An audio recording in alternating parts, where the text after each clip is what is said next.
একটা ক্লাস 2 এ পড়া মেয়ে তার ক্লাস টিচারকে জিজ্ঞাসা করলো, "আচ্ছা ম্যাম, আমার মা কি মা হতে পারবে?" তো ম্যাম জিজ্ঞাসা করলো, "তোমার মায়ের বয়স কত?" মেয়েটি বলল, "আমার মায়ের বয়স ৩৫ বছর।" তো ম্যাম বলল, "হ্যাঁ, তোমার মা আবার মা হতে পারবে।" তখন মেয়েটি আবার জিজ্ঞাসা করলো, "আচ্ছা ম্যাম, আমার বোন কি মা হতে পারবে?" তখন ম্যাম আবার জিজ্ঞাসা করলো, "তোমার বোনের বয়স কত?"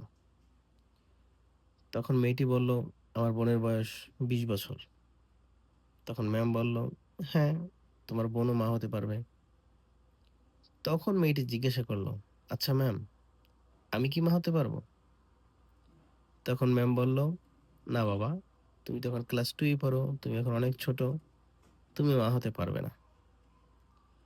তখন পিছন থেকে একটা বাচ্চা ছেলে বলতেছে, "বলছিলাম না, কিছু হবে না, তুমি শুধু টেনশন করো।"